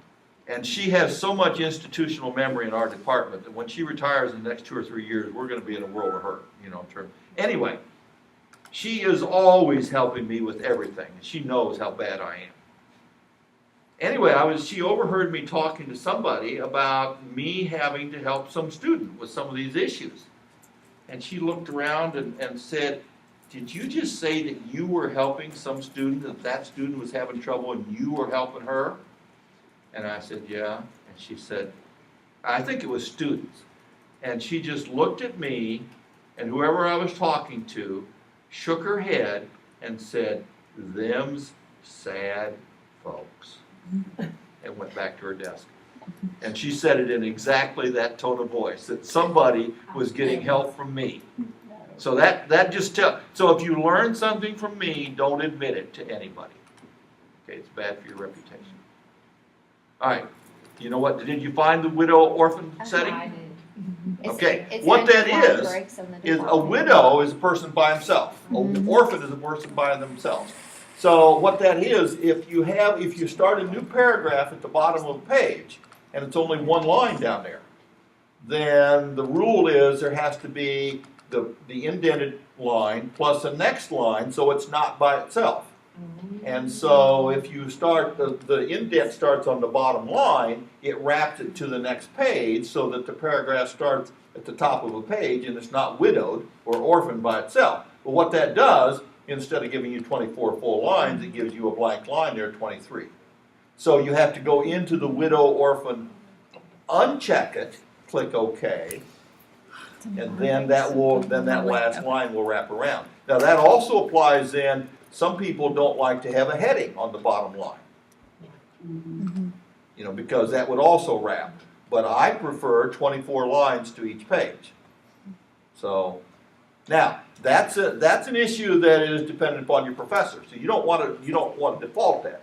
But for this assignment, I will tell you this: every time you go back in and type, it reverts back to the type. So if you go in and make some changes and edits because you had 44 lines and you say, oh, I got room to add some.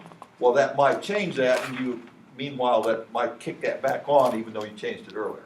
So you have to be aware. So the bottom line is, well, that's a bad pun, isn't it? Because we're the bottom line too. You need to print and then count and make sure that you got 24 lines on the first, and then 23, 22, 23, or 24 lines on the second page. Because it has to be at least 46 lines long, and it can't be any longer than 48. Okay. Now, title page. I want all the usual information on the title page. Now, I don't care whether the first page of your text is page 2 or page 1. If it's going to be the pages 1 and your essay is either going to be pages 1 and 2 or 2 and 3. I don't care. But I do want to make sure that there are 2 pages of text. So you're going to have either 46, 47, or 48 lines. Now on the title page, which is going to precede that, all the usual stuff, your name, semester, Western Kentucky University, my name, the course name, the name of the course, all of that standard stuff, and I want all that on there somewhere. You can give your essay a title if you want. Or you can just say Miller 2007 storytelling piece. Or you can, if you want to give it a particular name, you can give it. That's up to you. What is not up to you, which I will require, is an APA citation at the bottom of the title page. That means that APA citation should appear on the 23rd and 24th line of the title page. That will put it to the bottom of the page. I don't want it down into the margin. I want it the last 2 lines on the title page, which is lines 23 and 24. And that has to be done correctly, APA. And if there's an error in that, I give it back to you, and you start with the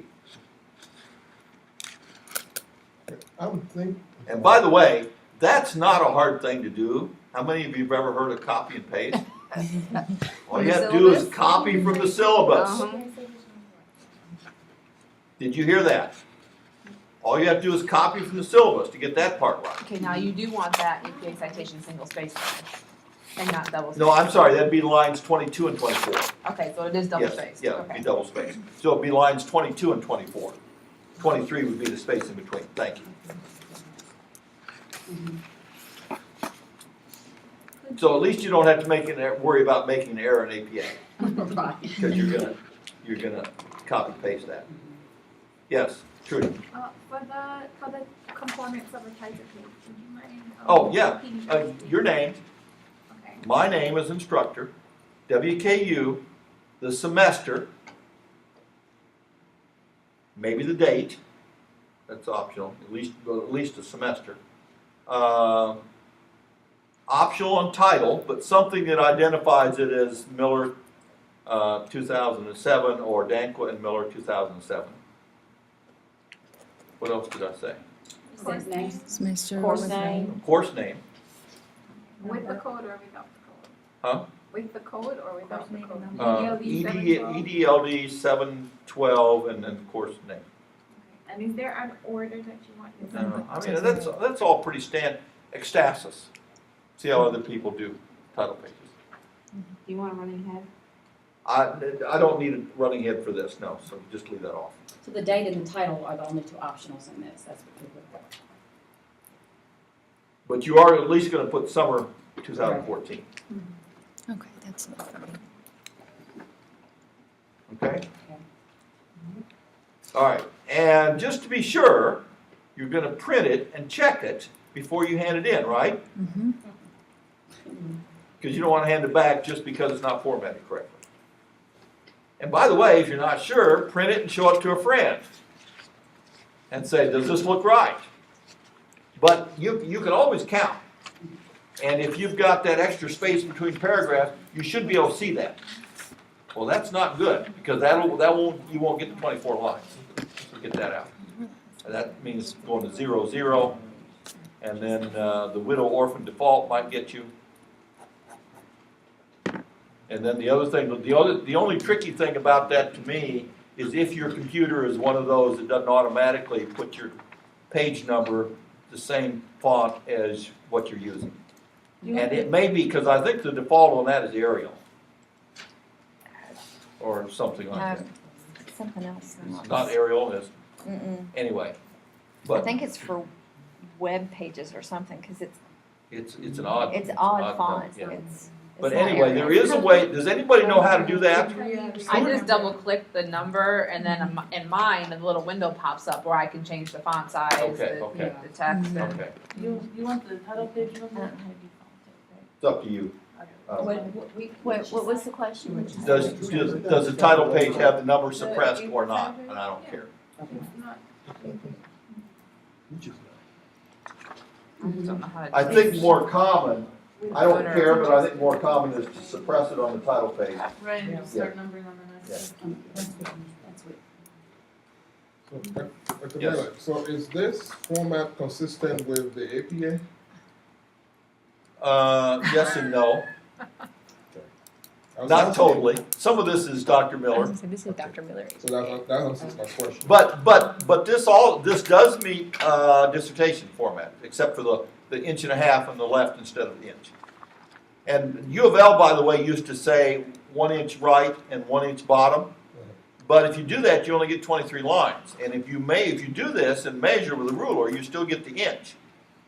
And first of all, I just think a sheet of paper looks nicer if it's got the extra 24 lines. It just seems to me to be more professional. But the other side of that is, if you go through 5 or 6 or 7 drafts, and you're dealing with 24 lines instead of 23 of a 200-page dissertation, and also in terms of the 0.9 as opposed to right, you'll find that over the course of a dissertation, you've picked up many, because there'll be words that'll fit in there, and so you'll have some paragraphs that are a line less long, and you will save yourself a considerable amount of paper over the course of several iterations of your dissertation by doing that as well.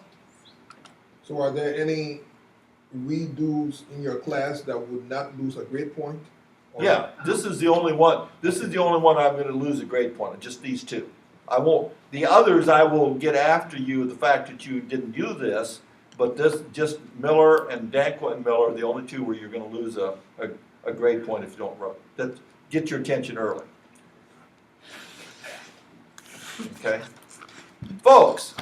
This is not that hard. You should be able to do this. Your doctoral students.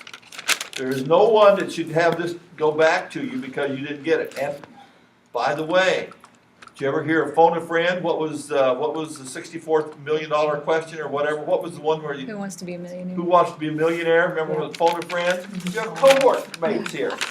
If you're struggling, phone a friend. I won't call them, I'll call a secretary before I call them. You don't trust your cohorts? Oh, I trust them, I think they're smart, but when it comes to typing, I trust the typist more. Okay, but here's the problem. What? Your typist may not be an APA guru. Your typist may be a good typist, but he or she may not be a good APA guru. So it may be that for something like this, your friends might be better. All right. You say Just so. All right. In case Joanne is struggling, raise your hand if you think that this kind of stuff is second nature. I know it is for Sarah. Sarah it is. Sarah, Candy. You'll be fine. All right, Sarah and Candy are two friends. Thank you. Sherry, did you raise your hand? There's another one. Sherry's another one. Yeah, it's just those two. What format? Listen to her like I'm Page 8. marking up. Page Okay, storytelling. let's do lunch. When we come back, we'll get to the real stuff, which is why do people have to rewrite it even after the formatting is correct? Which is the real issue, that is, why do people find these two essays difficult? And of the two, the one that is found more difficult by more people is the one on storytelling. So after lunch, we will talk about the substance of those two articles. Okay. Did anybody order out? We didn't have a street address. Huh? We didn't have a street address. So you're eating here or you're getting ready to order out? Well, do we need, if you want to order out now and give them half an hour, we can take a break and then do some more and then eat at 12:30. I mean, that is, Yeah. I mean, we've had plenty of snacks, we surely can wait another half hour. I just to ate eat a it. massive bagel. Yeah, let's do. Let's do that. That works. All right, why don't we take a short break, you guys figure out where you want to order out, and then ask them if they can get it here like 22, whatever, and then we'll just break whatever. Yeah. Michelle, no, Michelle was there. Okay. See, I thought that's what It she was wouldn't let doing. me online It because wouldn't let us I didn't have see street their address. street address. And I couldn't find street address. And it wouldn't take corner of, I had that number. I need a drink. I can't eat a dry sandwich off. I can't, I've gotta have a drink. Don't know if we'll get to that when we get to it later. One's not working, one's shut off, and then the other, or it's like and the other one, unless someone got that Dr. Pepper out, it's in the pot. She's too skinny. She's It's in the pot. Well, I asked her, I said, "So why didn't you shake it?" But it's in the pot? Yeah. Yeah.